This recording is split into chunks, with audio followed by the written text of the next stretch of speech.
Hörmətli ərzində. Ona görə siz bu istirahət günü yoldan durub, birdən sadə gəlmişsiniz. Nəyə görə bilir uğrunda. Və bu artıq sizin mütərəqqiliğinizə dəlalət edir. Çünki biliyi sevən, biliyi arxasıca gedən insanlar həmişə uğur qazanırlar, bu bir mənalıdır. Və mən çox sevinirəm ki, siz bugün PR təfəkkürünün formalaşması üçün, onu öyrənmək üçün bura gəlmişsiniz. Çünki bu sizə gələcəkdə çox kömək edəcək. Sevinç xanıma da öz təşəkkürümü bildirirəm ki, onun təşəbbüsü ilə Fidan xanımla tanış oldum və bu dəvəti aldım. Və gənclər üçün bugünkü görüşümüz maraqlı olsa, yəqin ki, onlar da fikirlərini paylaşarlar və daha sonra biz bir başqa görüş keçirlərik. Daha əhatəli, gənclərimizin daha geniş əhatəsi bu PR biliklərinə yerənə bilsin. Ümumiyyətlə, sizcə PR nə üçün lazımdır? Deyəndə məsəl üçün PR lazımdır, ya onun PR-ı yoxdur. Burada siz nə başa düşürsünüz? Xanım, sizin bir fikriniz var. Sadəcə bir səmimi bir söhbət edin. Deyəlim. Buyurun, xanım fikirləşsiniz. Adınız nədir? Məndə Mövsüm Namazov, bayaq qeyd elədiyim kimi Azərbaycan Universitetinin tələbəsiyəm, birinci kursam, Dövlət və İctimai Münasibətlər ixtisası. PR mənə görə odur ki, mən məsəl üçün hər hansı bir təşkilat olsun və yaxud da ki, hər hansı bir şirkət olsun, bir biznes sahəsi olsun, fərq etməz. PR onun tanınmasında, mən şirkətdən nümunə göstərəcəm, onun tanınmasında, onun məhsullarının satılmasında, onun haqqında imicin formalaşmasında, insanlar məsəl üçün, mən çox sadə bir nümunə deyəcəm, bir fabrikdə, Alpen Gold şokolad fabriki deyək də, məsəl üçün eşitmişik.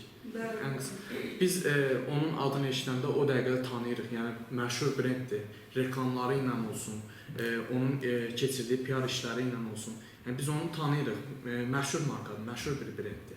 Yəni, bu da PR sahəsi ilə tanınır. Amma PR sahəsini belə deyək, bunda güclüdür. Amma PR sahəsi zəif olan bir sıra şirkətlər olsun, təşkilatlar da var. Onlar məsəl üçün tanınmır adətən. Çünki geniş auditoriyalara çıxış eləmir. Yəni, az bir kütlə tərəfindən tanınır.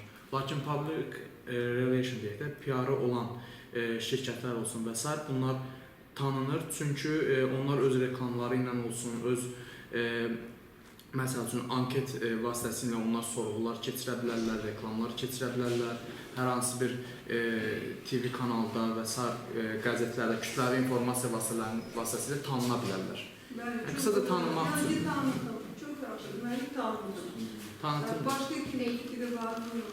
Ümumiyyətlə, PR dedikdə biz nəyə nəzərdə tuturuq? PR deyəndə tanıtmağı nəzərdə tuturuq və ya yayılmağı nəzərdə tuturuq. Niyə? İctimaiyyətlə əlaqə edirik, cəmiyyətlə əlaqə edirik. Bu istər bir şirkət olsun, istər ən adi ilə bəyək xanım sizdən danışanda da dedik, mətbuat konferansları olsun. İctimaiyyətlə əlaqə edirik, istər televizyon kanalları, xəbər yayınlanması və xalqdan əlaqə qurmağın bir yoludur. Yoldaşımız şirkət üzərindən getdi, mən şirkət üzərindən getməyim, və ən adi mətbuat konferansının üzərindən getdim. Orada müəyyən bir sınır var da ki, 30 dəqiqə olanda, məsələn, ayaqüstü söhbət olur, 30 dəqiqənin keçində mətbuat konferansı olur və s. tipində.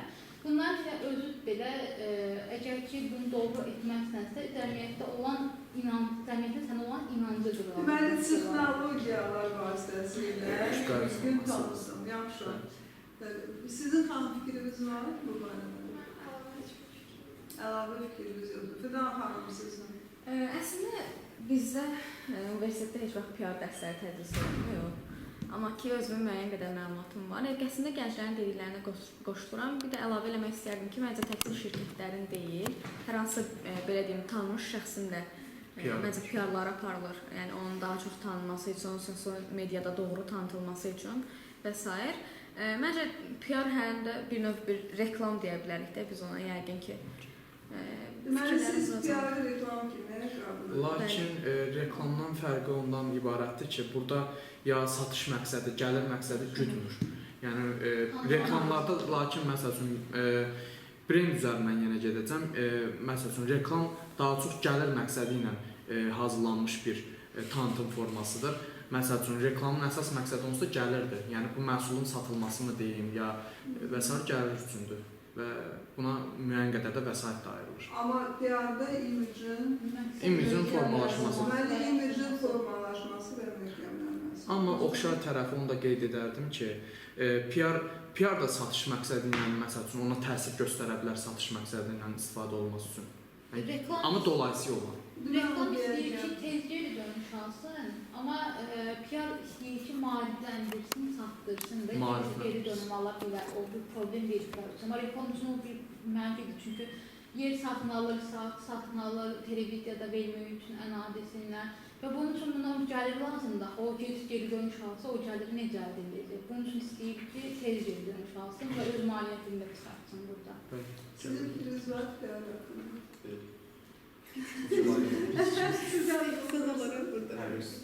Hərbi üstü gözəl. Siz PR haqqında fikriniz var? Əslində yoldaşlarımın dediyinə katılıram, əlavə bir fikrim yoxdur.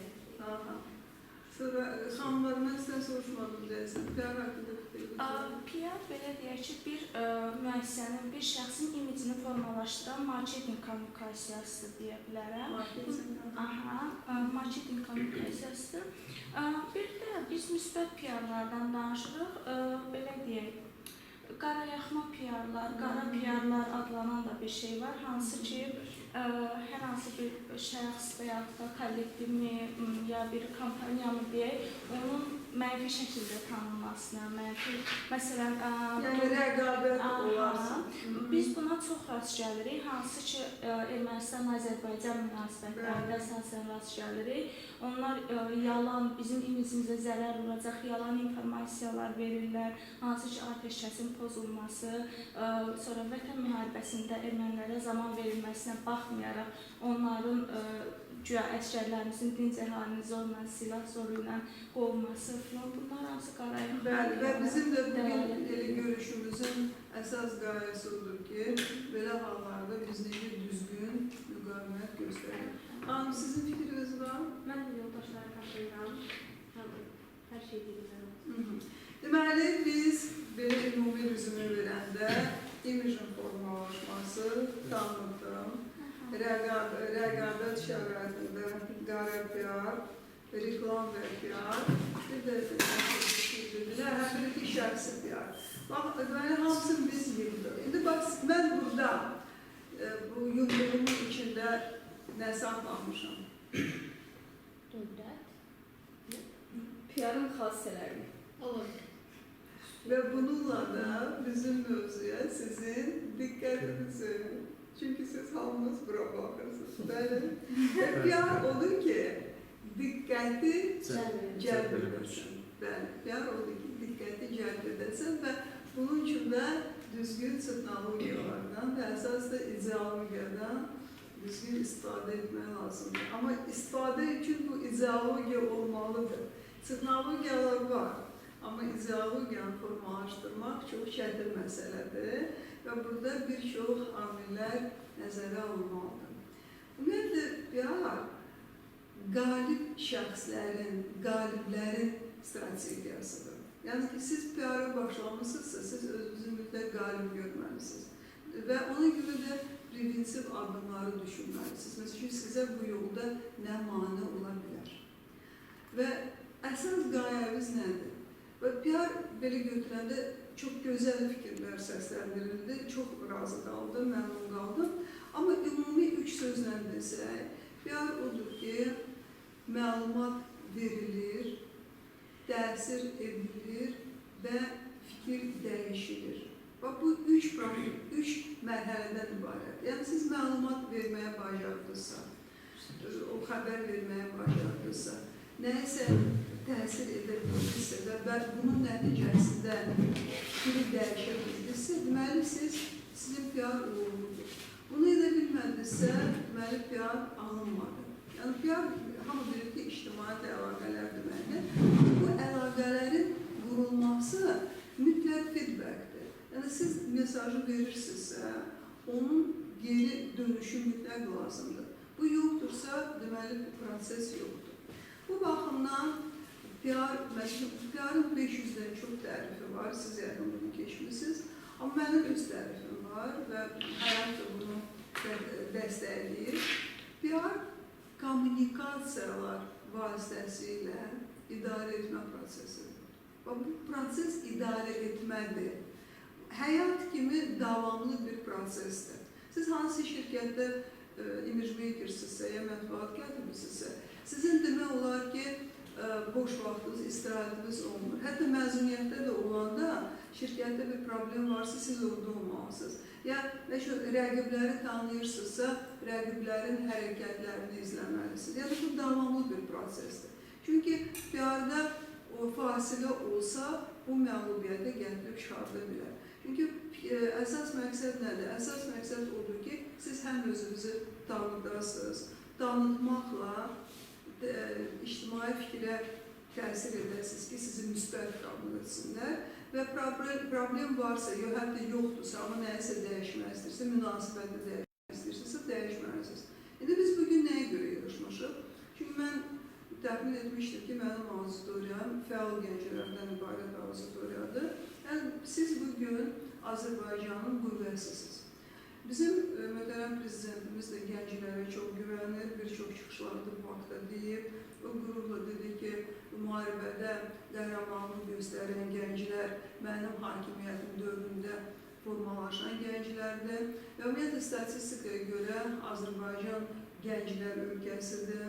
Hətta bu il Sumqayıt şəhərində gənclər şəhəri seçilib.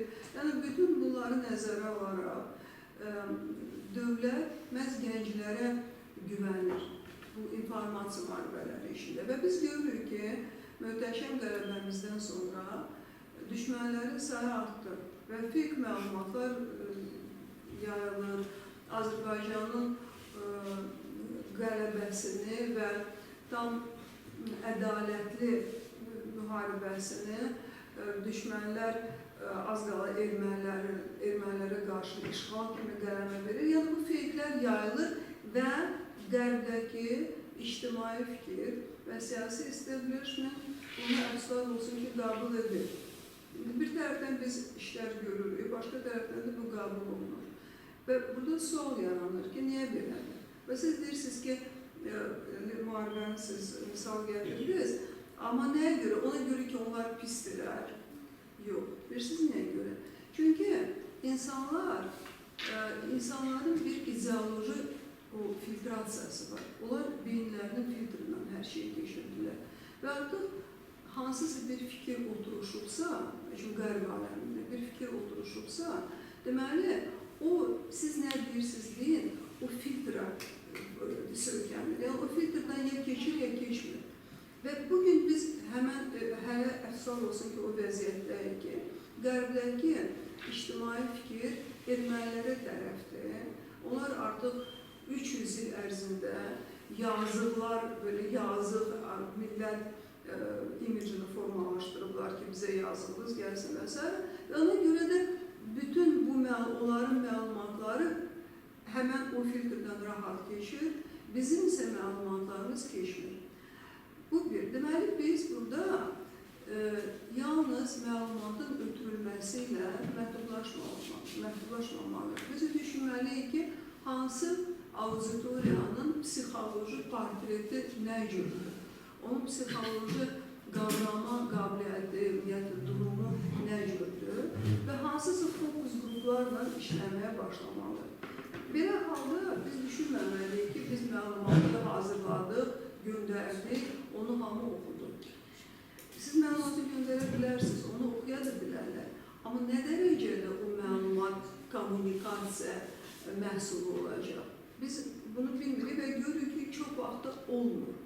Və çünki prezidentin o 26 müsahibəsi kommunikasiya baxımından çox uğurlu bir məhsuldur, yüksək səviyyəli. Ümumiyyətlə, bugün üçün ən yüksək kommunikasiya şəxs Azərbaycanda prezidentin özüdür. Amma başqa tərəfdən biz prezidentə gənclər olaraq, yəni sizlər gənclər olaraq bir güvənc qüvvəsi yaratmalıyıq ki, onun dedikləri də müxtəlif auditoriyalarda, müxtəlif platformalarda müəyyən auditoriyalara çatdırılsın. Ona görə də kütləvi auditoriyadan başlamaq olmaz. Burada segmentləşdirmək lazımdır. Məsəl üçün, düşünməlisiniz ki, hansı ölkədə Azərbaycana qarşı daha layıqlı münasibət var, ya hansı ölkədə siyasətçilər Azərbaycana qarşı, Azərbaycana tərəf daha meyillidirlər, hansı ölkənin gəncləri ilə biz işi qura bilərik. Burada bu network mütləq lazımdır. Gənclərin gənclərlə birbaşa münasibəti lazımdır. Amma baxın nə başlayır. Siz gələn kimi başlasaq Xocalıda ki, belə öldürdülər, erməni pisdir, nədir, sizə qulaqsan olmayacaq. Çünki çox vacib məqam PR-da, ən vacib məqam emosiyanın yaradılmasıdır. Bizim ermənilərlə müqayisədə problemimiz nədir? Çünki biz bilirik ki, bizim dəlillərimiz çox güclüdür, faktlarımız çox güclüdür, təksib olunmazdır. Və biz məntiqə əsaslanan mübarizə aparırıq. Yəni, bizim fikrimizdə məntiqlə bu faktlar varsa, bu dəlillər varsa, o ictimaiyyət onu qəbul etməlidir, onu inanmalıdır. Biz belə düşünürük. Yəni, bizim mübarizəmiz məntiq üzərində qurulan mübarizədir. Ermənilərin fəaliyyəti emosiya üzərində qurulan fəaliyyətdir. Ona görə də onların dedikləri daha yaxşı həzm olunur. Emosiyanı yaradan nədir? Məsələn üçün, kiməsə yazılımız gəlir, yəni nədənsə bir tam dadırıq, bu bizə xoş gəlir. Kimisə mədəniyyəti bizdə müsbət emosiya yaradır və bütün bunlar emosiya yaradan amillərdir. Yəni, bu baxımdan biz mübarizə aparırıq, PR təfəkkürü, yəni PR təfəkkürünə söylənərək bunu bilməliyik, bir mənalı ki, məntiq bu halda işlənir, bu halda yalnız emosiya işlənir və bunu mən demirəm. Bunu hələ 20-ci əsrin əvvəlində Sigmund Freud'u hamı tanıyır, məşhur psixoanalizi. Sigmund Freud bunu öz yaxın qohumu olan Edward Bernays-ə öyrədir. PR fənni keçənlər bilir, Edward Bernays PR-ın banilərindən biridir və PR-ın nəzəriyyəsinin əsasını qoyan adamdır. Onun çox uğurlu aksiyaları olub, ümumiyyətlə təfəkkürü dəyişən aksiyaları olub, biri haqqında danışacağım. Amma Sigmund Freud Bernays-ə əsas öyrətdiyi nə olur? O deyir ki, Edward, onu bil ki, kütlə heç vaxt məntiqlə idarə olunmur. Kütlə yalnız emosiyalı idarə olunur. Sən emosiyanı yarada bilirsənsə, kütləni dəyişəcəksən. Bu bir siz nəyə oxşuyur? Məsəl üçün, biz hansısa bir zəmində, bir torpaqda nəsə əkiriksə, ağac ya gül, biz onu şumluyuruq. O şumlama həmən dəftər şurda emosiya yaradan bir şey kimi bir şeydir. Siz bunu torpağa ağac əkə bilməzsiniz. Ya toxum səpsəz, o toxum bitməyəcək, cücərməyəcək, şumlamazsınız. Və bu emosiya dəftər şura təsir edəndə sanki onu şumluyur, dəyişir. Ona görə də o şumlanmış dəftər şura, o zəminə atdığımız o seminar yadından çıxır. Toxumlar, o şumlanmış şurada toxumlar mütləq öz bəhrəsini verəcək və bunu belə siz müqayisə edin. Və emosiya yaratmaq üçün əsas nə lazımdır? İnsanları nə sevindirə bilər? Tutan biz dedik ki, Azərbaycan turizm ölkəsində turistlər üçün əsas nədir? Bəli, əyləncə və təhlükəsizlik. Ona görə də siz Azərbaycanın turizm ölkəsi kimi populyarlaşdırmaq istəyirsinizsə, yazmaq lazım deyil ki, bizdə Qız Qalası var, ya başqa nəsə var. Yazmaq lazım ki, ay turist, sən harada əylənə bilərsən və inandırmaq lazımdır ki, sənin burada günün güzaranın tam təhlükəsizdir. Gecə də çıx gəz, hər şey təhlükəsizdir. Bu haqda siz nə edirsiniz? Storylər buraxırsınız edirlər. Bugün story bizim əsas texnologiyamızdır. Narrativ yox, yəni danışıq yox. Story olmalıdır. Bir məsəl üçün hansısa frazanın ətrafında, bir cümlənin, bir sözün ətrafında blogerlər xüsusən də bir story göstərə bilər. Bir turistlə danışa bilərkən çıx danış ki, mən gecə gedirdim, məsələn, şəhər adam dolu idi, ya çırağı hər yerdə polislər gördüm, heç kim mənə yaxınlaşmadı, sataşmadı, əksinə mənə yol tapmağa kömək elədi.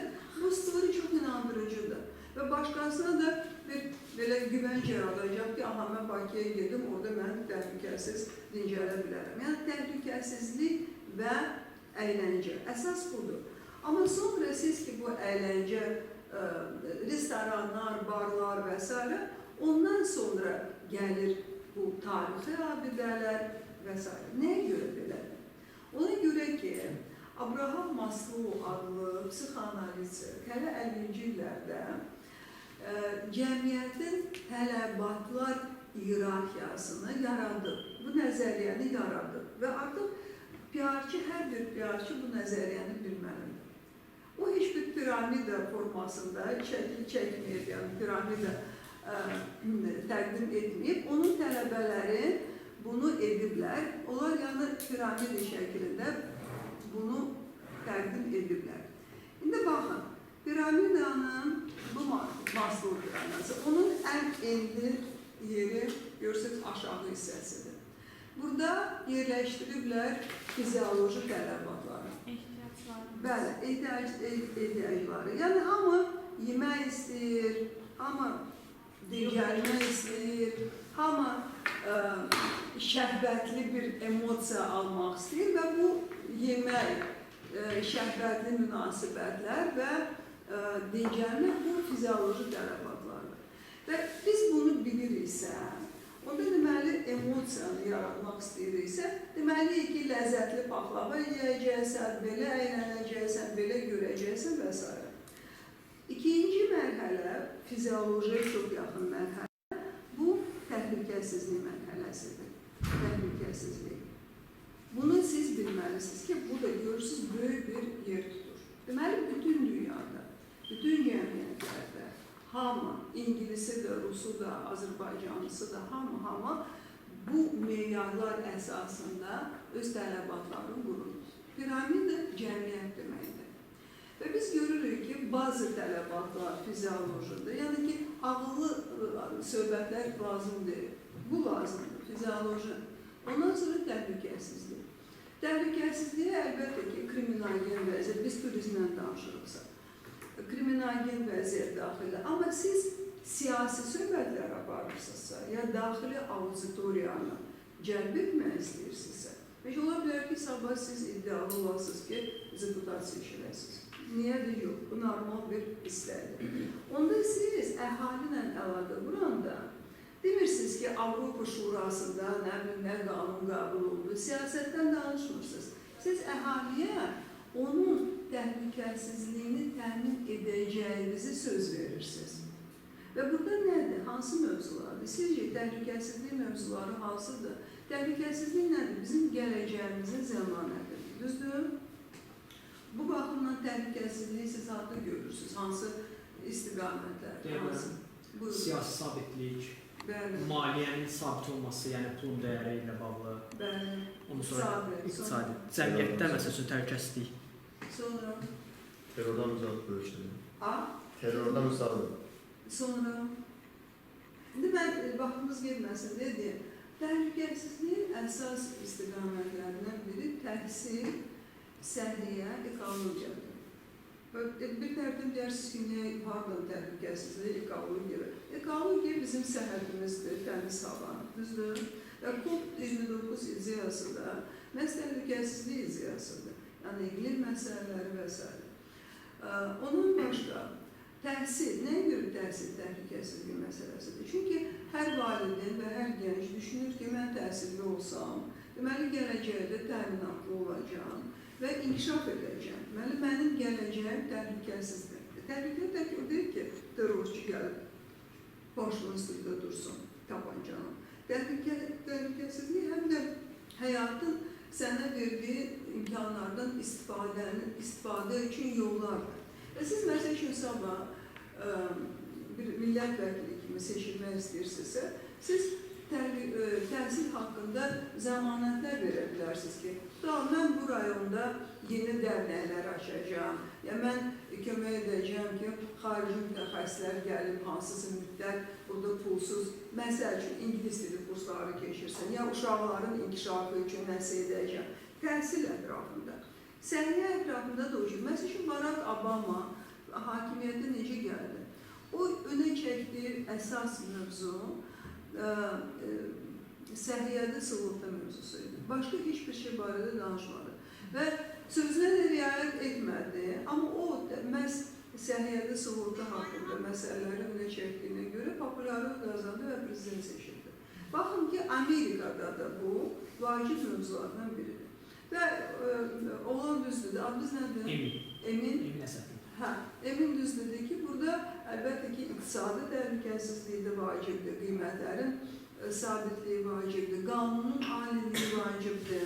Çünki biz o zaman özümüzü zəmanətli hiss edirik ki, güvənli hiss edirik ki, qanunun aliliyi ölkədə təmin olunsun. Əlbəttə, kriminal vəziyyət, sonra ordu quruculuğu məsələləri, bunlar hamısı çox vacibdir və yəni ki, bütün cəmiyyətlərdə təhlükəsizlik məsələsi vacibdir. Yenə deyirəm, daxili auditoriyada siz mən deyən mövzuları aşılamalısınız, təhlükəsizlik ətrafında, onda auditoriya üçün siz maraqlısınız, auditoriya sizə inanacaq. Amma siz məsəl üçün hansısa yüksək materiallar haqqında danışsanız, bu maraqlı deyil.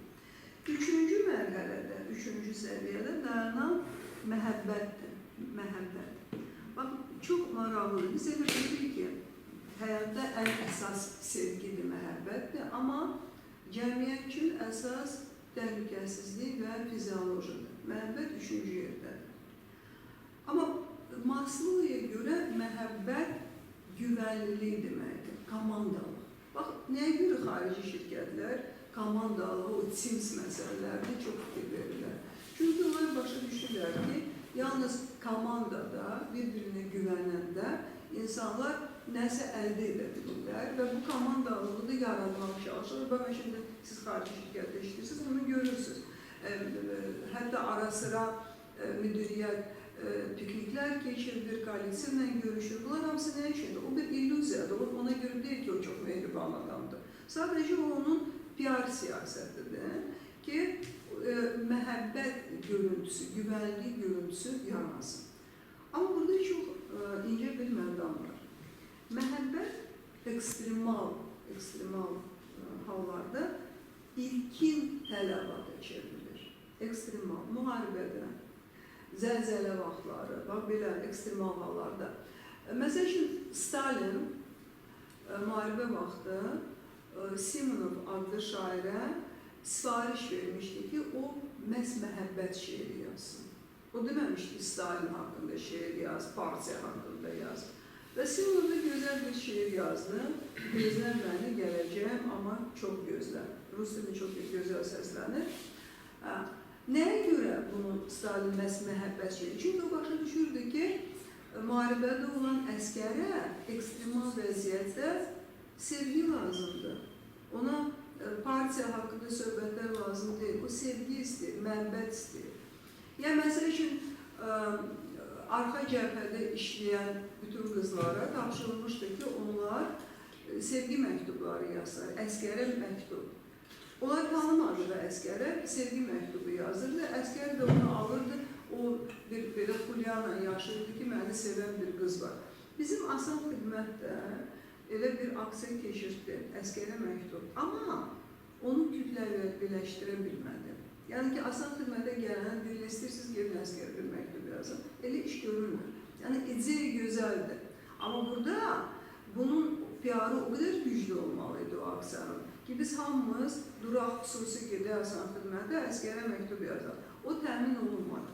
Yəni, bu nə deməkdir? Bu deməkdir ki, PR-da həm ideya vacibdir, həm onun əhatəliyi vacibdir, həm səfərbərlik məsələsi vacibdir ki, hamı gəlsin. Bunun üçün də məlumatlılıq çox geniş olmalıdır.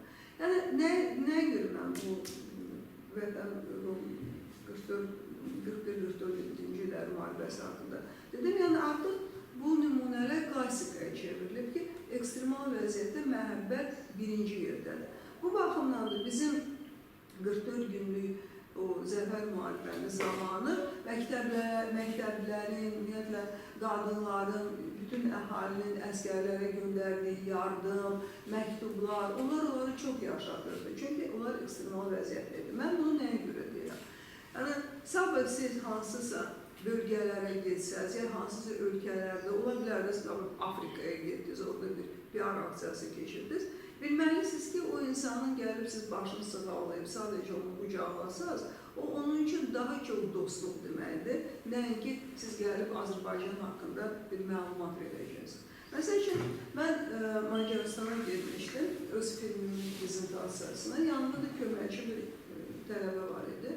Biz Kişənə gedəndə yanımdakı oğlan gördü ki, bir gənc oturub asfaltda, başını tutub, çox kədərli bir vəziyyətdədir.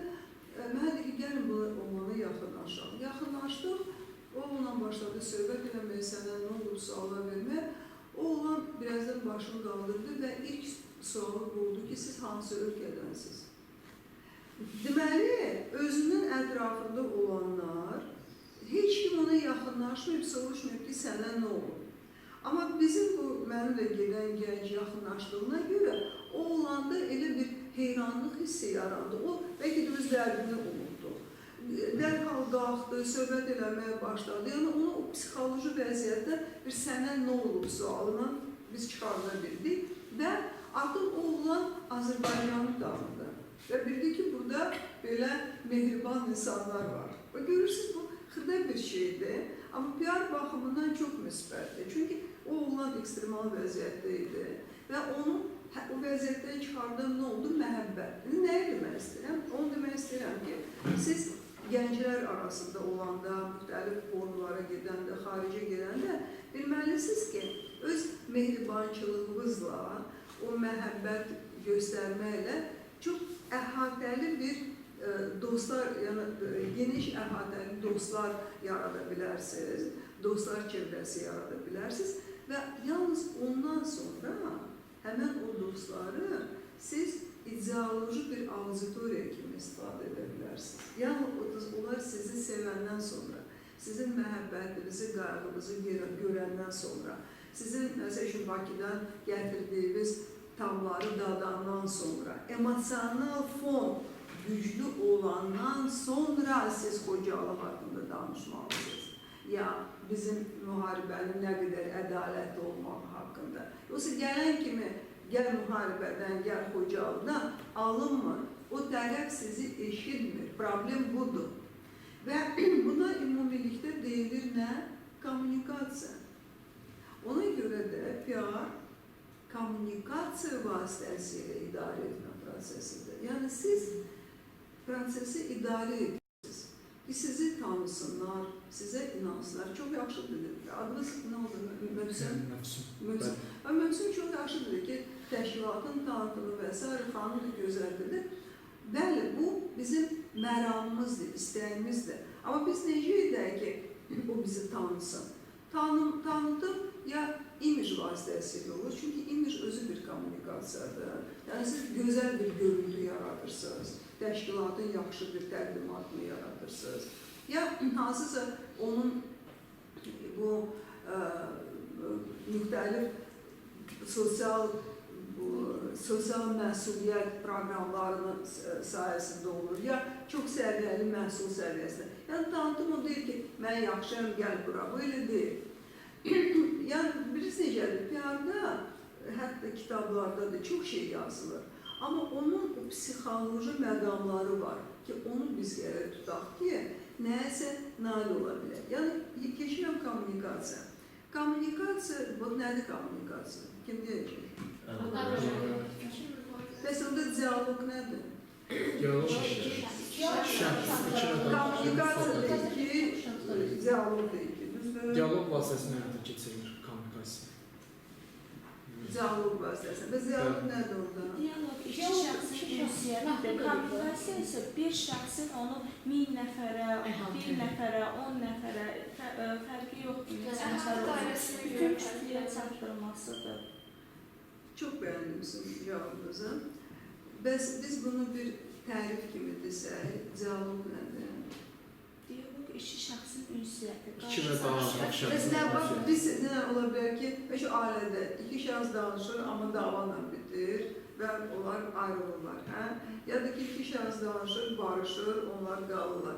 O da cevablı, bu da cevablı. Diye cevablı değil. Hansı halda cevablı? Diyalog qarşılıqlı fikirlərin hörmətlə anlaşılması. Tam doğru. Tam doğru. Bak tam doğru. Tam Diyalog o zaman başlayır ki tərəflər bir-birini eşitmeye hazırdır. Bəli.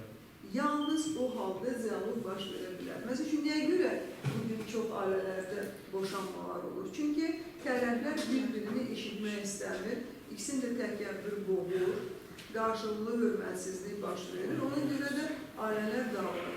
Amma ki, iki tərəf bir-birinin fikrinə hörmət edirsə, diyalog baş tutacaq. Məsələn, bizim ermənilərlə uzun illər o görüşlər niyə diyalogla bitmədi? Çünki onlar özlərini çox yuxarıdan aparmağa çalışdılar və sonra da o yumruğu başlarına zərbə kimi aldılar. Burada əlbəttə ki, o hazırlıq üçün bir çox faktorlar var. Amma diyalog əsasən bərabərlik deməkdir. Yəni biz bərabərik, bir-birimizə hörmət edirik və bir-birimizi də dinləyirik və bir razılığa gəlirik. Kommunikasiyada isə, xanım da dedi, bir tərəf başqa tərəfə bir mesaj ötürür. Düzdür?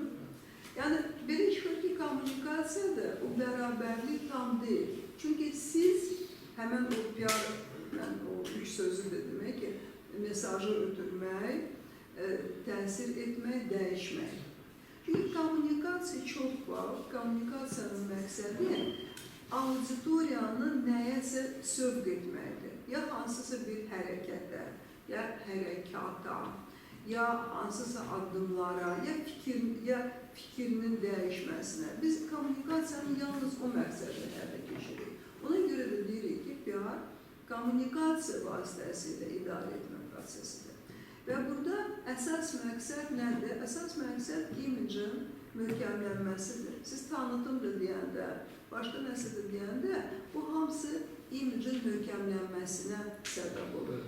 Nəyə görə bizim üçün imicin möhkəmlənməsi vacibdir? Məsələn, bugün Azərbaycanın imici çox gözəldir. Yəni ki, ona loyal yanaşan ölkələr tərəfindən. Nəyə görə bizim üçün imicin möhkəmlənməsi vacibdir? Axı, bir məsələ var. İmic çox önəmli bir şeydir. Belə ki, necə idi?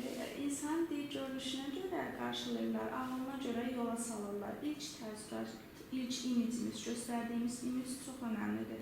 Əgər biz məsələn bura, necə deyim, qəribə geyimlərdə, taxılda, ya nə bilim, rəngli saçlarda gəlsəydik, siz də bizə deyəcəydiniz ki, bu nə kütlədir, mən gəlmişəm, bura düşmüşəm. Və yaxud da siz gəlib orada otursaydınız, belə qeyri-etik hərəkətlərlə, əliniz stolda, ya necəsə, biz sizi heç vaxt dinləməyəcəkdik. Sizin o ilk göstərdiyiniz imic bizim sizə olan o hörmətimizi, münasibətimizi ilk başdan aşılır. Tam doğru, tam doğru. Yəni, imic ilk təəssüratdır, düzdür?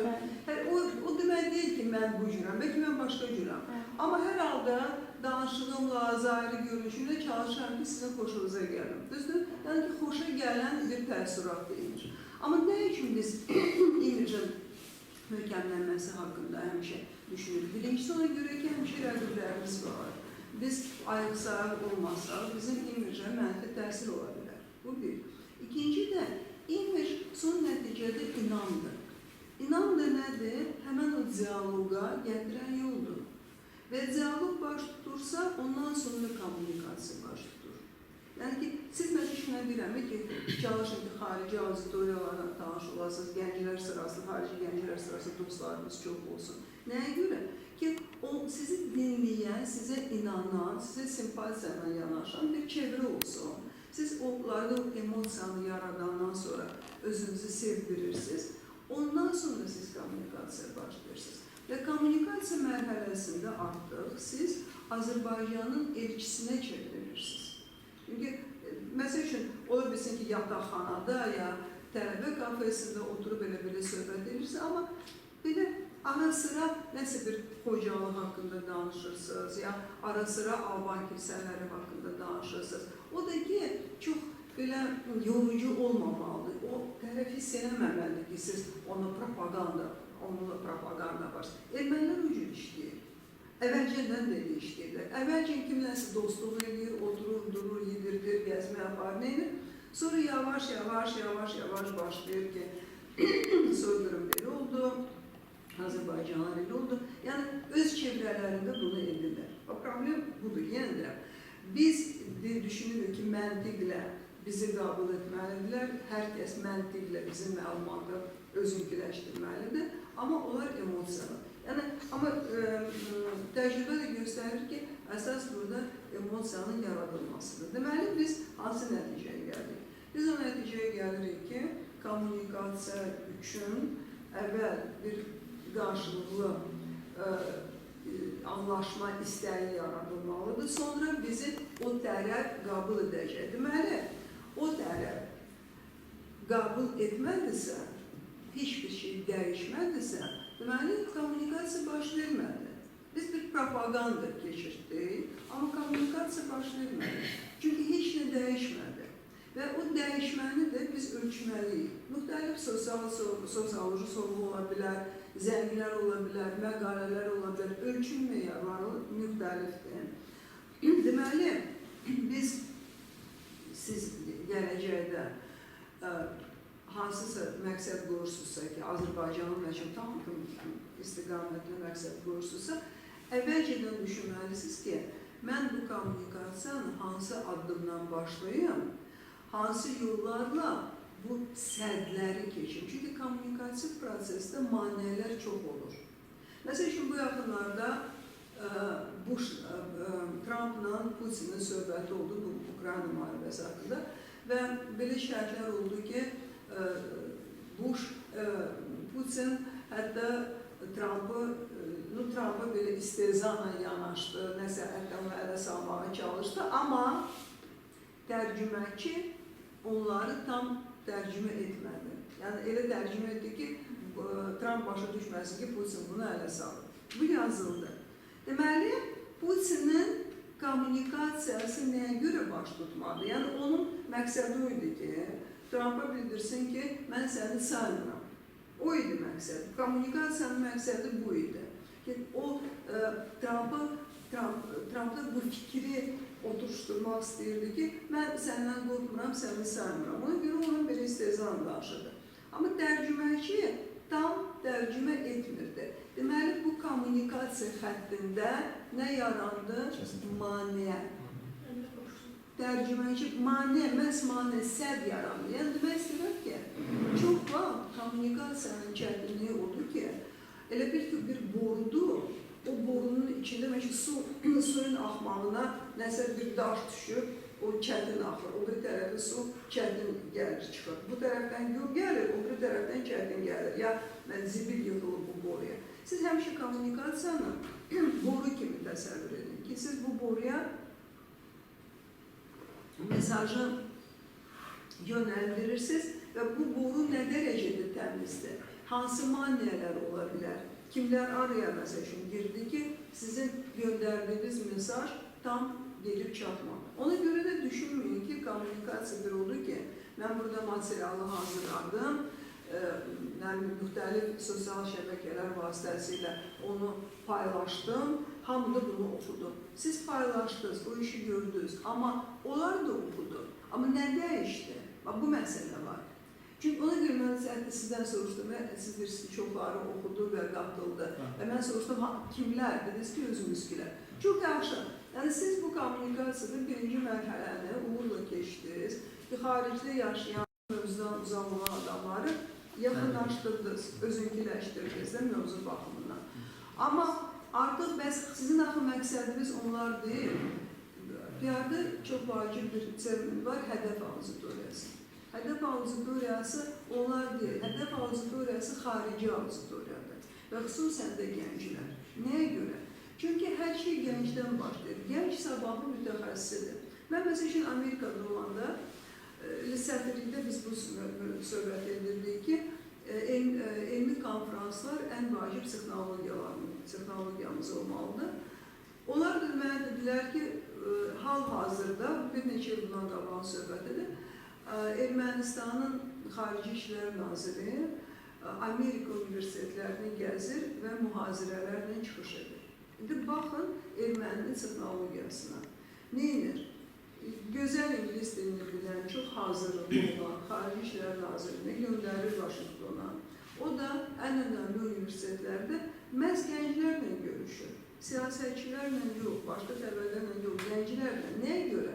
Çünki onlar bilirlər ki, bugünkü gənclər sabahın siyasətçiləridir, sabahın establishmentində olan adamlardır və artıq ermənipərəst mövqeyi o gəncin, özü ki, insan gənc yaşında daha emosional olur, daha çox inanır və s.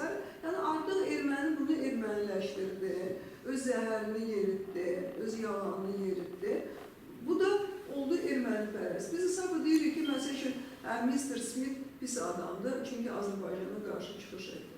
Ona görə çıxış etmədi ki, o pisdir. Ona görə ki, artıq erməni o tələbi olanda onunla işləyib. Yenə söhbət emosiyaya gəlir və düzgün texnologiyaya gəlir ki, biz gəncləri, xaricdəki gəncləri əsas hədəf auditoriyası tutmalıyıq və gənci də kim başa düşür? Gənc. Düzdür, gənclər auditoriyada ola bilər də. Bu baxımdan, məsələn, Thomas DeWaal politologdur, siyasi ekspertdir. O bizə nə ilə kömək etdi? Qarabağ kitabını yazmalı, Şovinsal. Orada o Sarkisyanın, Koçaryanın dediklərini yazdı ki, onlar dedilər ki, Azərbaycanlılar dedilər ki, biz gidəcək əhalini öldürməyəcək, biz öldürdük. Yəni bu çox güclü bir argument oldu ermənilərə qarşı. Amma bugün Thomas DeWaal sırf ermənipərəstdir. Sırf. Nəyə görə? Çünki onlar onu qonaq gətirməklə, müxtəlif vasitələrlə özünkiləşdirdilər. O qədər onda emosiyalar yaratdılar ki, onu boş buraxmadılar. Biz isə düşündük ki, hə də bu onsuz da obyektiv bir adamdır, sağ olsun, yazıq, çox sağ olsun. Elə olmur. Elə adamlardan görə istifadə edərsən və həmişə öz əhatəndə saxlayarsan, yenə də emosional fond yaratmalıdır. Mən Maslow piramidasından biraz uzaqlaşdım, amma yenə ora qayıtmaq istəyirəm. Biz dedik ki, 3-cü mərhələdə məhəbbətdir və ekstremal vəziyyətdə olur bazı istək. Sonra gəlir rəğbət. Rəğbətdən sonra, yalnız rəğbətdən sonra 5-ci pillədə bilik. Bax, piramida görsək bu cəmiyyətlə, cəmiyyətin istəklərinin segmenti kiçilir, darlaşır. Və biz nə görürük? Biz görürük ki, biliklə, məsəl üçün fiziolojinin ya təhlükəsizliyin böyük fərqi var.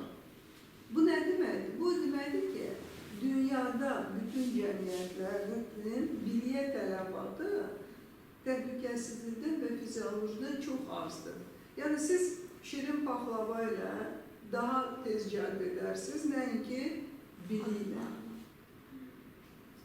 Çatdıra bilmə fikrimi. O baxımdan, siz biliyə ayırsınızsa, məsələn, Azərbaycan haqqında məlumat yaymaq istəyirsiniz də, düşünməyin ki, bunu bütün məsəl üçün Almanya eşidəcək.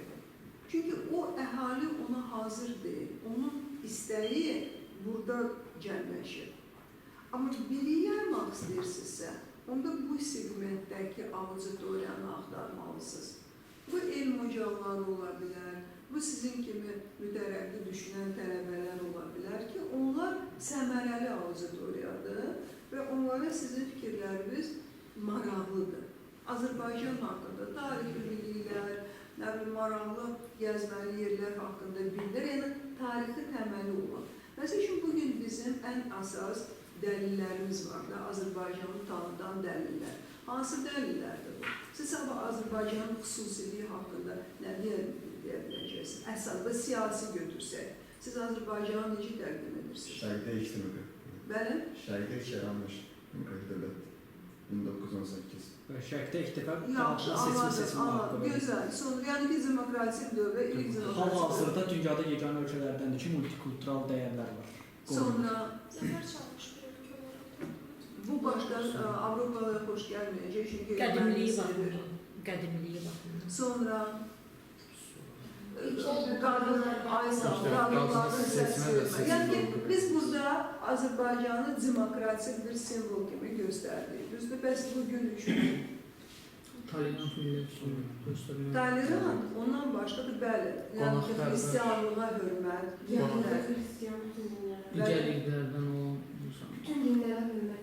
bəli, xristian abidələr. Qonaqpərvər bir millət olaraq. Və burada siyasi baxımdan da biz deməliyik ki, inandırmalıyıq ki, regionda, yəni siyasi konfigurasiyanı dəyişən və sülhpərəst, əsasən də bizim üçün budur. Çünki bizi bugün Qərb istəyir əksinə göstərsin ki, erməni biz qovduq, yaman günə qoyduq və s. az qala torpaqlarını aldıq.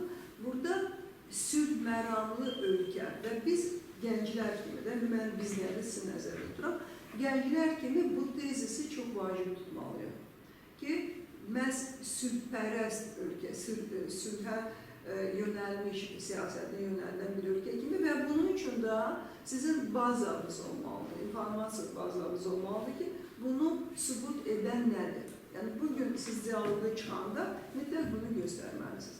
İndi emosional baxımından götürəndə, biz deyə bilərik ki, dünya tərəqqisinin əsasında, texnoloji tərəqqisinin əsasında məhz Azərbaycan deyimi dayanır. Kimdir bu? Amma bizim problemimiz bilirsiniz nədir? Biz hələ bugünə qədər özümüzlə fəxr etməyə bacarmırıq. Problemimiz budur. Çox şey var bizdə. Amma ki, bunu biz fəxr xidmətinə çevirmirik. Elə Türkiyədən olsun orada. Erməni Lütfüzadə olsaydı, bütün dünya deyərdi ki, Lütfüzadə erməni yarattı, dağıtdı, qaldırdı, çevriliş etdi. Heç görün bir elə deyirlər Lütfüzadə Azərbaycandır. O yüzden inkar etmirdi ki, Azərbaycanlıdır. O deyirdi ki, Azərbaycanlı. Amma biz özümüzlə bu haqda tez-tez danışmalıyıq. Danışmırıq. Çünki fəxr etməyi öyrənməmişik. Özümüzlə mütləq fəxr etməliyik. Bu çox vacibdir. Yəni, məsəl üçün, təhlükəsizlik baxımından biz dedik, bu medisina, səhiyyə. Təhlükəsizlik baxımından biz nəyindən cəlb edə bilərik Azərbaycanda ki, nə var ki, dünyada yoxdur? Hansı məhsul var? Təbii sərvət. Təbii, hansı təbii sərvət var? Neft. Yox, səhhətimizə xeyirdir.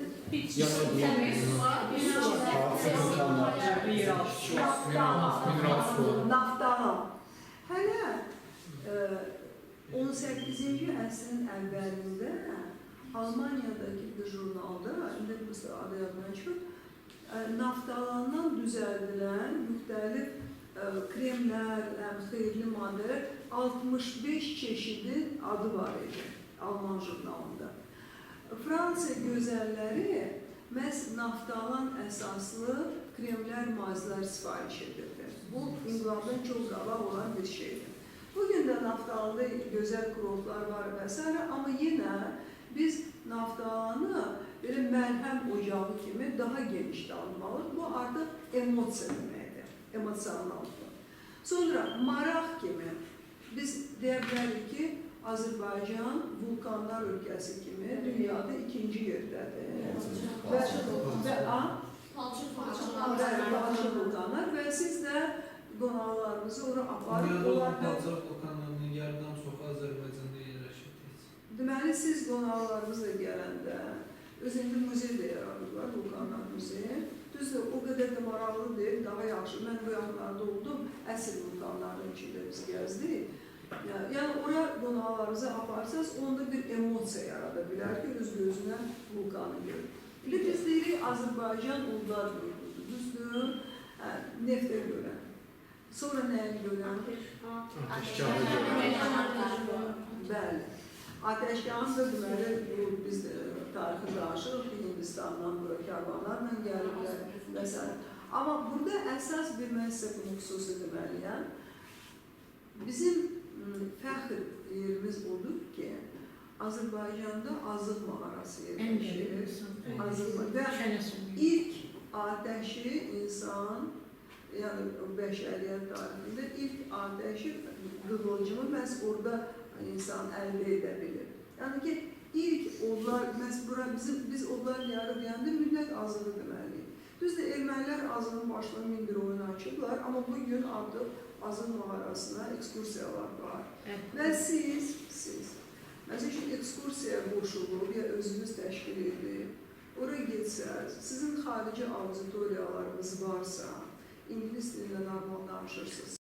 Hərəniz bir story çəkin ondan və qısa danışın ki, bura nə deməkdir, burada nə tapılıb, neçənci ildə, nə sübut edir ki, məhz Azərbaycanda insan ilk dəfə Ən qədim insanın şərəfini. Bəli, bu çox maraqlıdır. Artıq bu həm turizm axını deməkdir, həm də ki, mən belə bir irsin nümayəndəsiyəm. Yəni ki, biz faktlardan hələ də çox zəif istifadə edirik, amma gərək faktlarımıza diqqətli olaq. Və bilik deyəndə, burada biz bilik deyəndə, biz bu biliyi bu səviyyədə istifadə edə bilərik, fizioloji səviyyədə də ki, biliyi əyləncə kimi biz təqdim edə bilərik.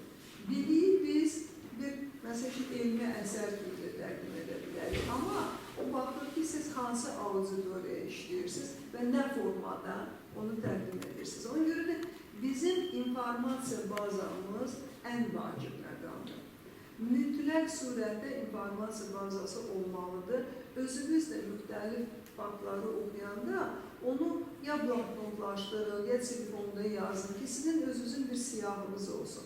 Hesabda siz özünüzü təqdim edəndə düşünün ki, mən ölkəmi burada təqdim edirəm, tək özümü yox. Yəni, məsələn, Gürcülər çox az sayılı xalqdır, 3 milyon var. Amma Gürcünün ideologiyası belədir. Hətta bazarda mandalin satan Gürcülər düşünür ki, mən aləmi el içində təqdim edirəm. Elmi də dünyada. Onların ideologiyasıdır. Demək olar ki, milli ideyasıdır. Və bunun da üzərində öz fəaliyyətlərini qururlar. Biz hələ onu düşünmürük. Biz elə bilirik ki, məsələn, burada biznesmen var idi, Jean-Claude Van Damme'la yaxın dost idi. Amma Van Damme'dan necə o istifadə etdi ki, Van Damme bir yerdə bir Qarabağ sözünü desin? Heç cürə. Çünki elə öz ətrafında öz ailəsi maraqları, burada belə bir ideoloji düşüncə yoxdur, olmadı.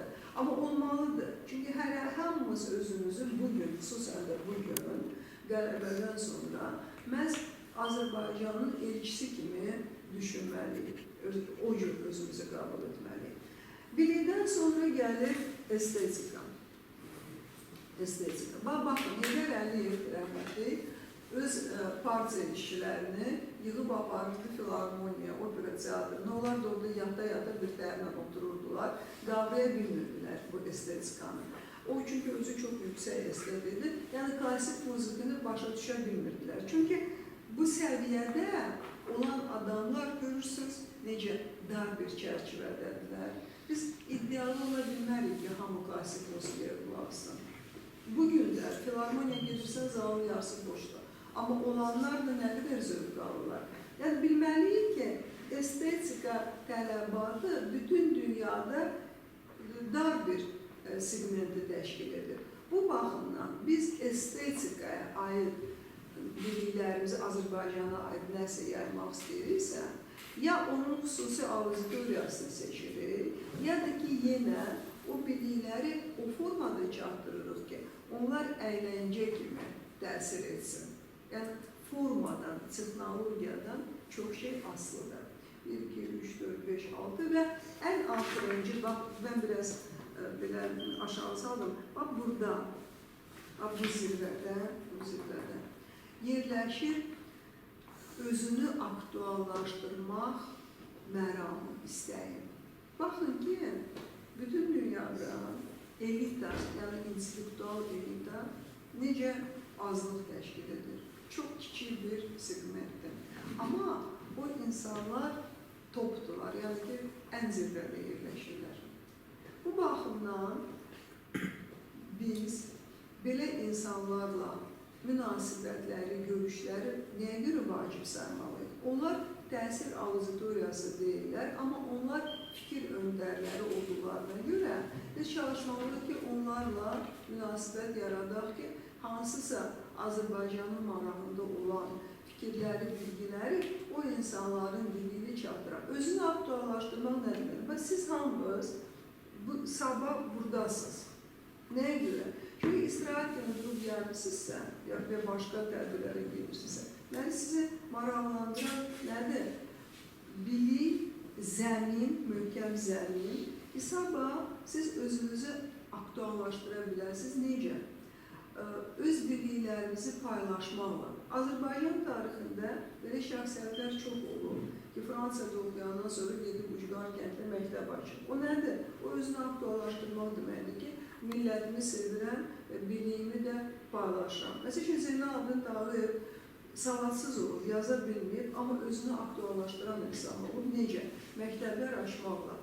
Hətta mən bu yaxınlarda ikinci seriyaya baxdım. Baxmısınız Tağıyev filminə?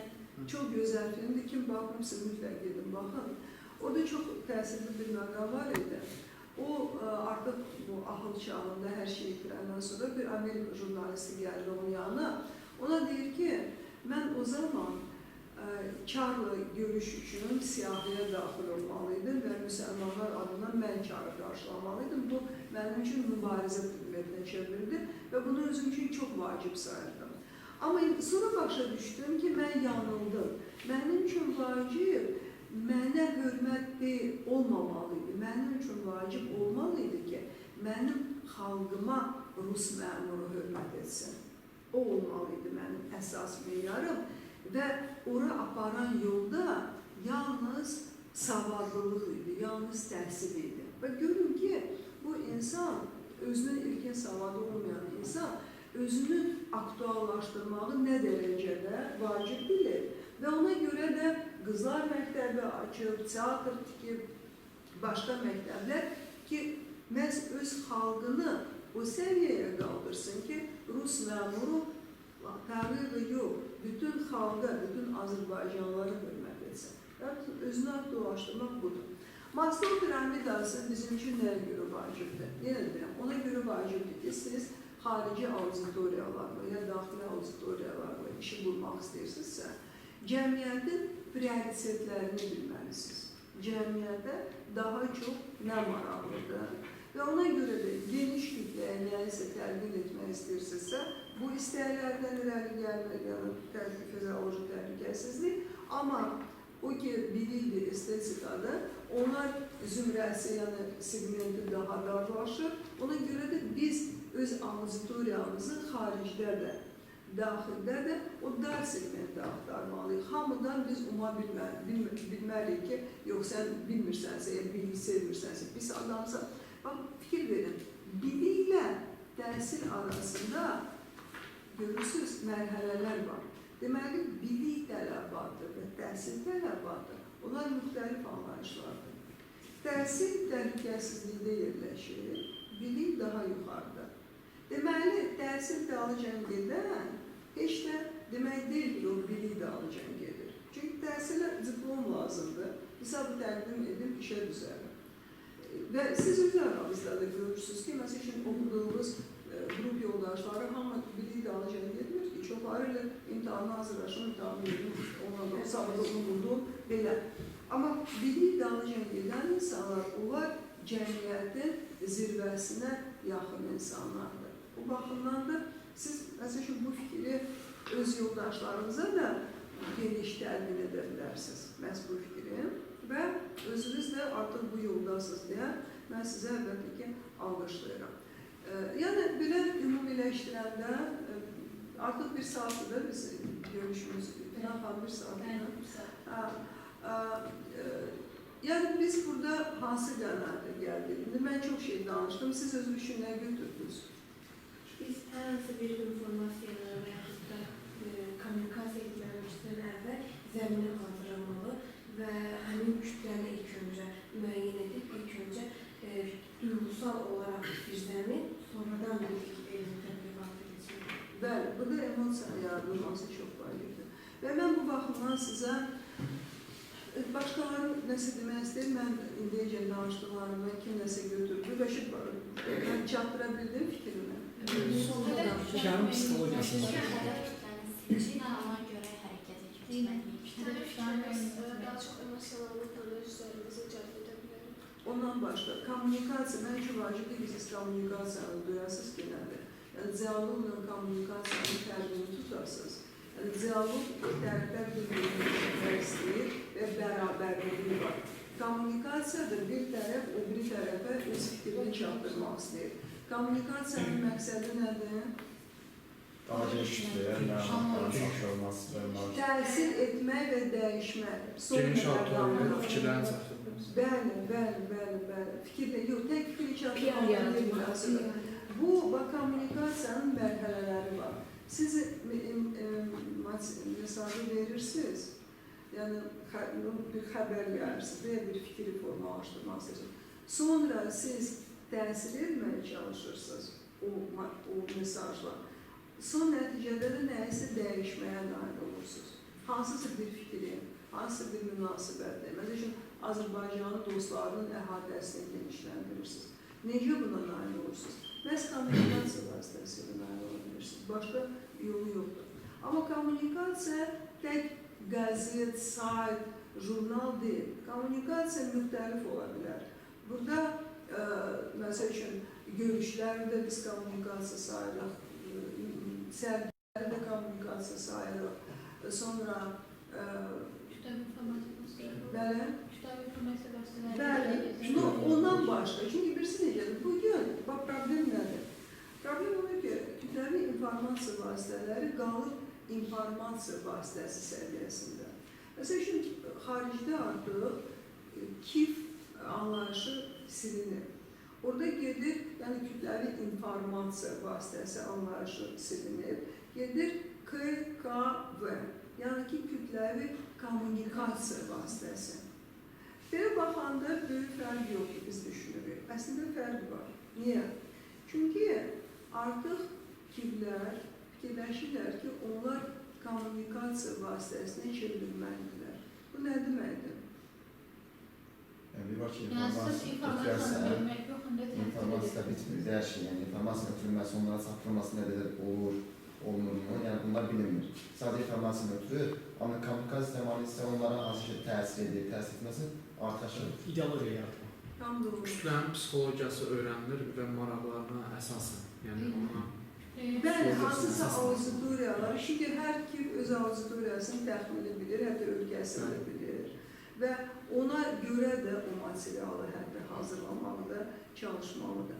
Yəni ki, nəyə görə, bir gəlin düşünün, nəyə görə KİV dediyimiz vasitələr bugün kütləvi kommunikasiya vasitəsinə çevrilməyə qarşısına məqsəd durmalıdır.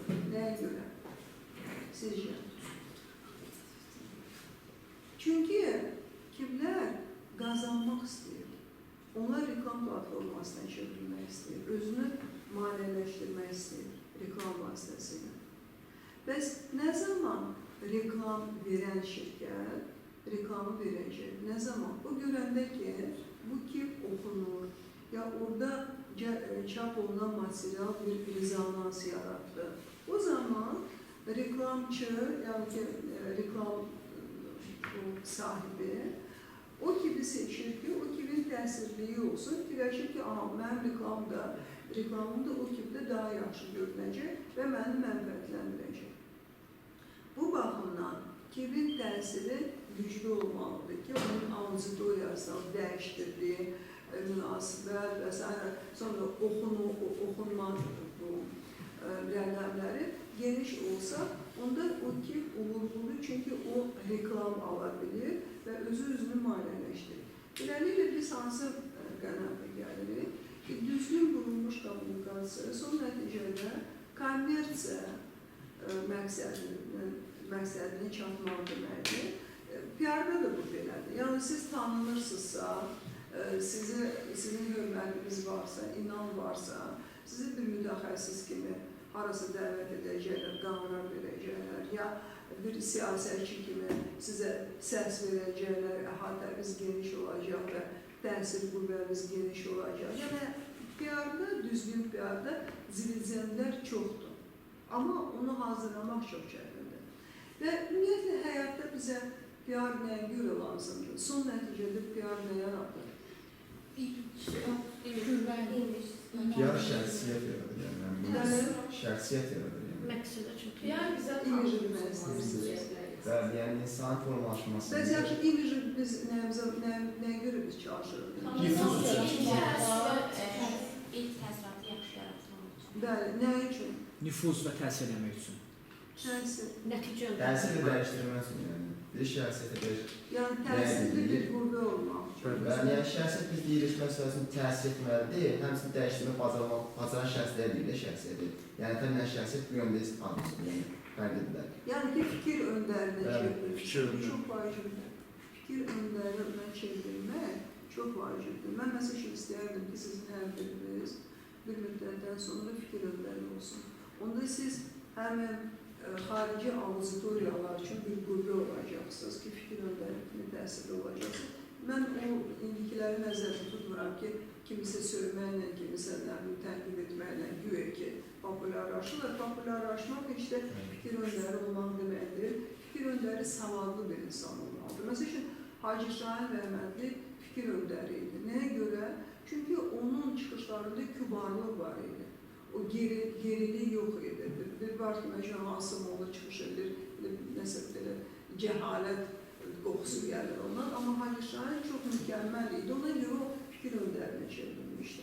Yəni, bugünkü gənclərin də sırasında bugün bizim ihtiyacımız var ki, gənclər sırasında fikir öndərləri çox olsun, auditoriyalar olsun ki, düzgün ideyalar təqdim olunsun, Azərbaycanın marağına xidmət edən fikirlər tam formalaşsın. Yəni ki, siz nəyin əsasında, hansı nüvələrin əsasında xarici auditoriyalarla işi qura bilərsiniz. Bu çox vacib məqamlardır və bunun üçün sizin geniş imkanlarınız var. Həm dil baxımından, həm əlaqələr baxımından, network baxımından, yəqin başqa universitetlərdə dostlarınız var. Bugün sizin üçün bunlar çox asandır. Məncə bizim vaxtımızda bu çətin idi, çünki sərhədlər bağlı idi, sərhədlər açıqdır. Hər şey sizin yalnız istəyinizdən, təşəbbüsünüzdən və əlbəttə ki, işə mükəmməl yanaşmamızdan asılıdır. Yəni, biz, mənim... Özümüzü necə inkişaf etdirmək? Bəli, və mən də onu nəzərdə tuturam. Və mən soruşanda ki, PR son nəticədə nə deməkdir? PR son nəticədə komfort deməkdir, rahatlıq. Rahatlıq deməkdir. Bilirsiniz niyə? Çünki siz ünsiyyəti düzgün qurmusunuzsa, qarşılıqlı anlaşmalı yarada bilmişsinizsə, şirkət olaraq ya fərd olaraq, onda siz özünüzə bununla daxili bir rahatlıq bəxş edirsiniz. Ki, mən buna nail oldum, ki, mənim başa düşdülər. Yəni, bir film vardı, rus dilində, Dajnon do Ponedzelnika, deyir, xoşbəxtlik nədir? Xoşbəxtlik odur ki, səni allasınlar. Doğrudan xoşbəxtlik budur. Cəmiyyətdə də, qrupda da, ailədə də, hər yerdə insanı başa düşürlərsə, anlayırlarsa, dostluqda da bu vacibdir. Bu nədir? Daxili rahatlıqdır.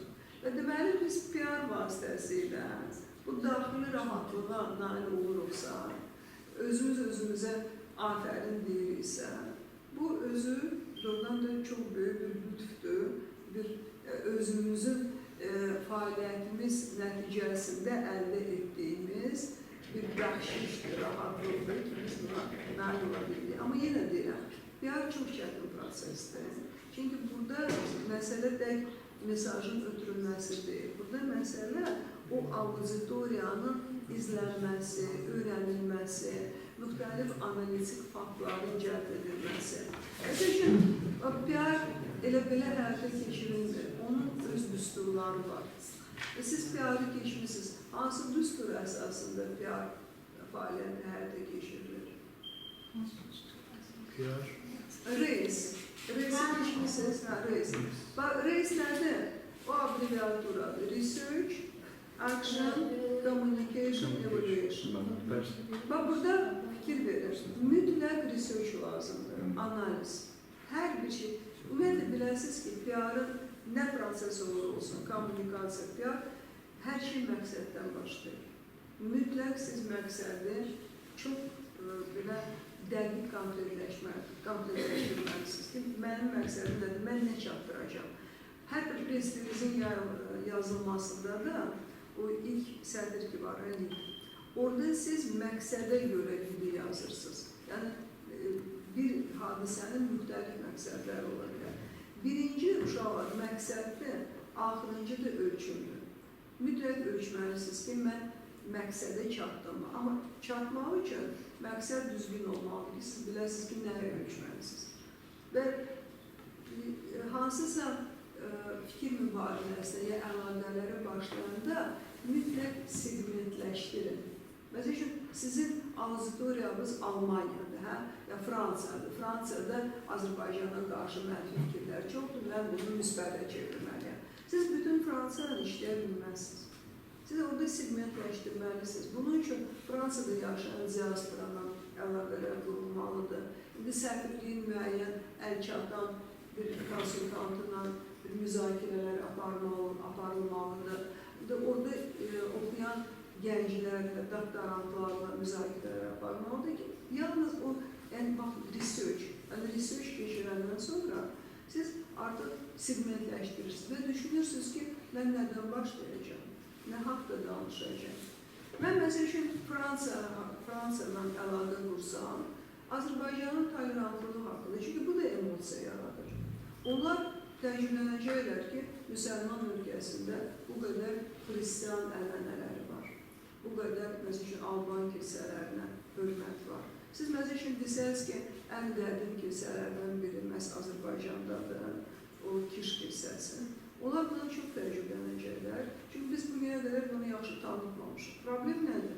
Məsəl üçün, internetdə də tapa bilərsiniz, dünyanın ən qədim kilsələri. Orada 9-10 kilsə göstərir. Kirş kilsəsi orada yoxdur. Bilirsiniz nəyə görə? Öz səhvimizdən. Biz hər evdə Kirş kilsəsini yazırıq 12-ci əsrin kilsəsi. Halbuki Kirş kilsəsi 1-ci əsrdə təməli qoyulur. Orada bazilik olub, sonra 3-cü əsrdən ki, 4-cü əsrdən ki, xristianlığı yayılmağa başlayıb, o Kirş kilsəsi tikilir.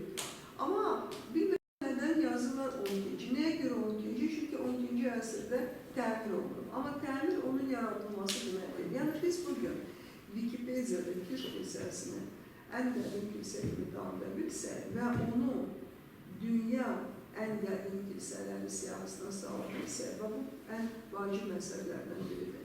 Deməli, Qərbin Azərbaycana qarşı münasibəti xeyli dəyişəcək. Onlar görəcək ki, müsəlman ölkəsində ən qədim xristian kilsəsi yerləşir və o qurulur. Sonra məsəl üçün tanıtım baxımından. Ermənilər yalandan deyir ki, biz nəhənglər millətik. Heç bir nəhəng olmadı.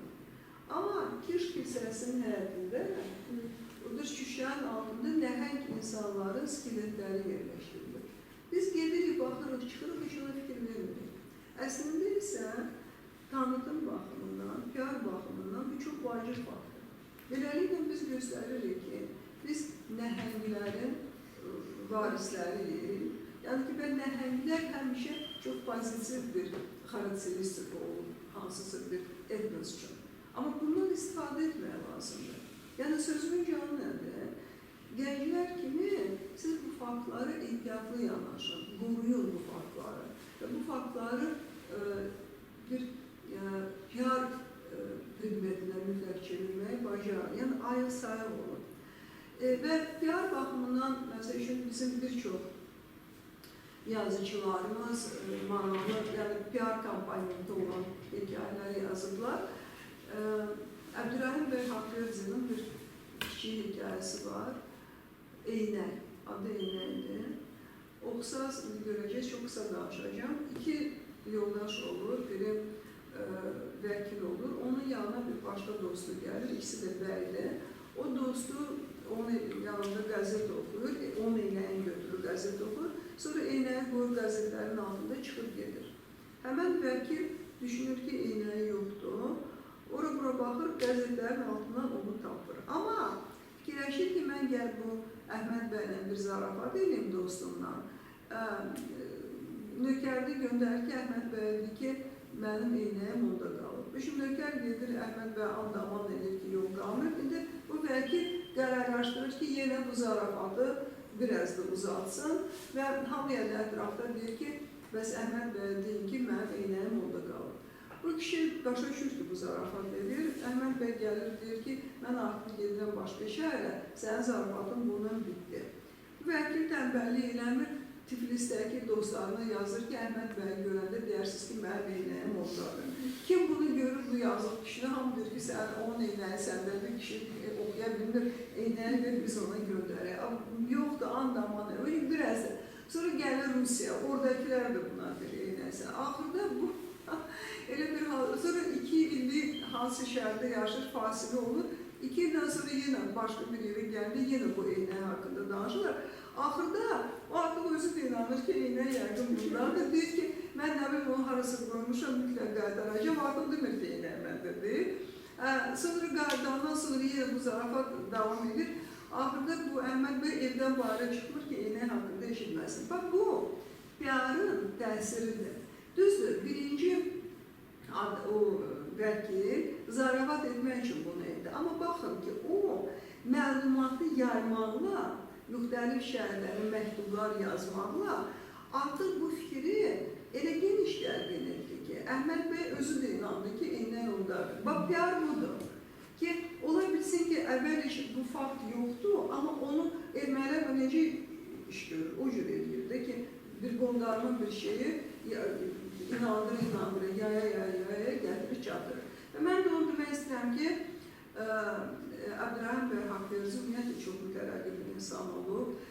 Azərbaycan, Ermənistanda ilk səfiri olub, dirijor olub, tamaşalar qoyub, nəsrədinçi olub. Həmən bu mən ki, deyəmi, özünü aktuallaşdıran insanlar o təbəqədə olub, çox böyük Şuşalı olub və mən də məmnuniyyətlə onun nəticəsi Eldar müəllim sizə təqdim edirəm. Eldar müəllim Əbdurrahim bəyin nəticəsidir.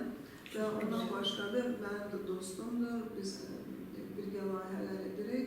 O da qeyri-hükümət təşkilatının sədridir və bu ildə qrant layihəsi oldu. Əbdurrahim bəyin kursinin populyarlaşdırması üzrə və həm də Şuşada başqa bir Zadəgən çox belə tanınmış bir bəy olur, Mamay bəy, onun adına bir Şuşanın məhəllələrindən biri Mamay adı daşır, o da Eldar müəllimin babası olur və Zəngəzurun ilk general-qubernatoru Bəhram bəy, Məlik Abbas da Eldar bəyin ulu babası olur. Yəni ki, aramızda belə də insanlar var ki, onların nəsillərini biz tanımalıyıq, bilməliyik. Yəni, mən nəyə görə Əbdurrahim bəyin bu hekayəsini sizə nümunə kimi göstərdim? Siz ədəbiyyatı oxuyanda da orada PR komponentləri axtarın ki, sabah onu siz story'e çevirə bilərsiniz. Çünki insanlar story sevir, hikayə sevir. Siz bir hekayələ geniş bir fikri auditoriyaya çatdırıb, yenə də nə yarada bilərsiniz? Əsas nədir? Emosiya. Əsas budur. Əsas emosiyanın yaradılmasıdır. Və bizim o baxımdan genimizdə bu diyalog var, genimizdə. Biz kommunikasiya yaratmağı bacaran millətik. Bunu hətta bizim rəqslərdə də biz görürük, əsərlərdə də görürük. Məsəl üçün, Cırtdan balaca boyuna divlə necə diyalog yaratdı? Axırda divi balaca boyuna məğlub etdi. Bu özü bir diyalog nümunəsidir, çox gözəl nümunədir. Yəni, məsəl üçün, rəqslərimizdə bir elementlər var. Biz görürük ki, qadınla kişi bir yerdə rəqs edir, bərabər. Ya Dədə Qorqudda qadınlar kişilərlə bir at çapır, onların yüksəkliyi görünür. Yəni, məsəl üçün, rəqsdə bir element var. Baxdım, küstüm. Bu nədir? Bu, qızla oğlanın diyalogudur. Qız deyir, baxdım, küstüm. Yəni, görürsünüz, bunlar hamısı rəqsə qədər diyalogu göstərir. Yəni, bizim diyaloga, kommunikasiya meyilliyimizi millət olaraq göstərir və ona görə də bu məharətimizdən PR fəaliyyətində biz geniş istifadə edə bilərik. Çox sağ olun diqqətinizə görə. Siz nəsə alışverişə bildinizmi? Bəli. Sonda belə bir söz. Buyurun siz. Uşaqlar söz demək istəyir. Mən istəyərdim, bilim ki, yəni arxaya da olub ki, siz nəsə buradan öyrənirsiniz.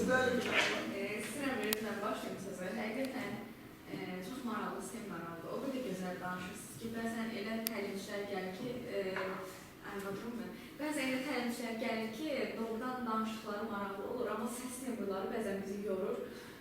İstərseniz yuxuya getmək istəyirsiniz. Elə gözəl danışdınız ki, həqiqətən insan maraqla neçə saat danışsanız insan dinləmək istərdi. Bu arada mənim üçün PR birinci dəfə də formalaşdı. Dediyim kimi özüm oxusam da hələ tam beynimdə formalaşmamışdı bu mövzu. Mənim üçün həqiqətən böyük bir, belə deyim, qazanc oldu bura gəlmək. Çox sevindim, çox sevindim. Yəni sizdən də istərdim fikirlərinizi öyrənəm və yaxud da suallarınız varsa ünvanlaya bilərsiniz. Yaxud da fikirləriniz varsa deyə bilərsiniz. İndi sizin suallarınız olsa zəng də eləyə bilərsiniz, yaza da bilərsiniz. Nə ola bilər də hansısa layihələr hazırlayırsınızsa sizə bir konsultasiya. Çünki bizim qayəmiz odur ki, bizim gənclər özlərini aktuallaşdıra bilsinlər və informasiya fəzasında fəal olsunlar. Azərbaycana qarşı çıxış edən bu siyasətçilərə müqavimət göstərə bilsinlər. Yəni bizim əsas qüvvəmiz sizsiniz. Görürsünüz ki, Wikipedia'da nə qədər problemlərimiz var. Wikipedia redaktorları çox böyük çətinlik çəkirlər. Referenslərimiz çox zəifdir, ingilis dilli. Hətta məsəl üçün bu yaxınlarda bir Günter adında Azərbaycan pərəst Alman alimi var. O kitab yazır, deyir ki, valla mən bütün tarixin faktlar ermənilər tərəfindən yayılıb, heç bilmirəm ki, Azərbaycanın faydalılığını nə tapın yazın. Yəni, hələ də referenslərimiz çox zərifdir. Bu baxımdan siz adı elmlə məşğul olanda da bu işlər sizin çiğnizdədir və onu bilin. Yəni, mən sizi sabahın alimləri kimi də görürəm, siyasətçiləri kimi də görürəm. Bilin ki, İngilis dilli mənbələrdə İngilis dilli referenslər yaratmaq hələ bu bizim böyük bir işimizdir. Yəni, bugün xarici alimlər çox azdır ki, onların biz Azərbaycan mövqeyini dəstəkləyən kitablarını İngilis dilli Wikipedia qoya bilər. O da olmayan da İngilis dilli Wikipedia qəbul etmir. Deyək ki, referansımız azdır, ya zəifdir. Biz tək Ziya Bunyadovla heç də gedə bilməyəcəyik Fərdə Məmmədovla, çünki onlar özümüz gerik. Onu da sizə deyim ki, mən bir çox filmlərin müəllifiyəm. Məhz bu erməni yalanlarına qarşı filmlərin. Düzdür, onların bir çox rus dilində də, İngilis dilində də var və bir PR-çı kimi mən onun əsas tutdum ki, ermənilərin yalanlarını ifşa edən bütün faktları yalnız və yalnız Qərb, Rus və erməni alimlərinə istinadən verir. Ona görə də o filmlər bir neçə ölkədə, Amerikada, İsveçdə, Macaristanda, Latviyada, Rusiyada, Gürcüstanda təqdim etmişəm və hər yerdə də publika çox inamla dinləyir. Çünki orada mənbələr yalnız və yalnız xarici mənbələrdir. Hətta mənim bir çox populyar çıxışım var. İnternetdə belki milyonlarla baxışlamışdım. Bir erməni aliminə bizim mübahisəmiz düşdü Rigada mətbuat beynəlxalq konferansda. Və orada da nəyə görə o çıxış populyarlaşdı? Çünki bir dəqiqənin içində, belki də bir dəqiqədən az idi, bir mini tarixdə mən ona açdım və o da bir söz deyə bilmədi. Baxmışsınız siz deyəsən, mən onun çıxışına söyləyəm. Üçün sözümü ona gətirirəm ki, burada faktların bu emosional baxımından təsirliliyi çox vacibdir və siz istinadlarınızı çalışın xarici alimlərə istinad edəsiniz. Bax, bu böyük bir prosesdir. Ona görə də öyrənəndə hansısa, siz informasiya bazası, burada mütləq surətdə xarici alimlər var. Bir 16-17 xarici alim var ki, onlar erməni soyqırımını ifşa edirlər. Amma onları tapıb çıxarmaq lazımdır. Əsas iş budur. Yoxsa desəz ki, Həsənov, Hüseynov, Bunyadov bunu deyib, onu onlar qəbul etmirlər. Bax, bu da çox vacib məqamdır. Seyid xanım, buyurun, siz nəsə bilmək istəyirsiniz? O şəkli elə mən də deyəcəyim. Bu internetdə var. İstəyirsiniz ki, Sizdən öyrənməkləri də İsmində yazmışam ona görə. Mən Zirvə Gənclər Qrupunun gəncləri ilə sonuncu tədbir Ceyhun müəllimin gənclərə tövsiyələr kitabının təqdimatında iştirak eləmişəm. Bir neçə ay öncə yəni sizlə olmadığım bu müddət ərzində sizin bugünkü tədbirdə necə sürətlə inkişaf elədiyinizin şahid oldum. Dəyərli millət vəkilimiz Ceyhun müəllimə buna görə təşəkkür edirəm. Gənclərin inkişafında göstərdiyi çox böyük rola görə, onlara verdiyi zəhmətə görə. Şəlalə xanıma təşəkkür edirəm. Azərbaycanımızın əməkdar jurnalisti, Bakı Slavyan Universitetinin professoru, dəyərli alimimiz. İndi mən sizə tövsiyə edirəm ki, Şəlalə xanımın yaradıcılığı ilə maraqlanıb, onun çox məhsuldar təcrübəsindən özünüzün gələcək fəaliyyətinizdə istifadə edəsiniz. Azərbaycanın çox dəyərli ziyalısıdır. Gələcəkdə sizin fəaliyyətinizdə onun bu fəaliyyətinin, təcrübəsinin çox böyük təsiri ola bilər. Şəlalə xanıma təşəkkür edirəm. Təşəbbüsü qəbul edib və bugün uşaqlara vaxt ayırdığına görə ümidvaram ki, gənclər bugün burada çox şeylər öyrəndilər. Bir də Fidan İsayevaya təşəkkür edirəm bu tədbiri təşkil elədiyinə görə və istəyərdim ki, gələcəkdə daha geniş, Gənclər Klubunun daha geniş gəncləri ilə sizlə yeni görüşlər də təşkil olunsun. Çünki onların inkişafı üçün maraqlı insandır. Şəlalə xanım dəyərli insandır. Belə, təşəkkür edirəm. Hər birinizə də təşəkkür edirəm. Mən də Ceyhun müəllimə təşəkkür edirəm. Çox sevindim ki, belə bir dərnək var. Ceyhun müəllim çox dəyərli insandır. Bizim belə tanışlığımız var. Onun çıxışlarını da dinləmişəm və əlbəttə ki, bugün millət vəkili gənclərin inkişafına öz gücünü, qüvvətini, diqqətini səfərbər edirsə, bu Azərbaycanın gələcəyinə xidmət edən bir fəaliyyətdir. Və gənclərə də təşəkkür edirəm ki, bugünkü gün istirahət günü gəldilər. Yenə əvvəldə dedim ki, o deməkdir ki, bu uşaqlar bu cəmiyyətin zirvəsində olan gənclərdir və böyük mövqelər tutacaqlar. Fidan xanıma da təşəkkür edirəm. Çox belə işinə sərrast yanaşan gəncimizdir. Bizim belə müsahibimiz oldu. Realda da gördüm, çox sevindim. Hər birinizə təşəkkür edirəm ki, gəlmişsiniz. Eldar müəllimə təşəkkür edirəm ki, o bizim görüşü yazdı, lentə aldı. Çünki çox fikirlər səslənir, amma sonra da görsən ki, nəsə yaddan çıxır. Amma Eldar müəllim nəcib bir iş görür. O tədbirlərin, viza protokollarını hazırlayır, qeyri-hökumət təşkilatlarının və bu çıxışlar sonra onun Haqvercik kanalında yerləşdirilir. Yəni çox vacib bir arxivdir. YouTube kanalıdır. Bəli, YouTube kanalıdır və orada o qədər gözəl materiallar var. Çünki görüşlər çox olur, çıxışlar da dəyərli orada çıxışlar olur ki, amma Eldar müəllim sağ olsun ki, onu protokollaşdırır. Sualınız var mənə? Siz sağ olun. Çox sağ olun, çok sağ olun. Fidan xanım, bir ümumi şəkildə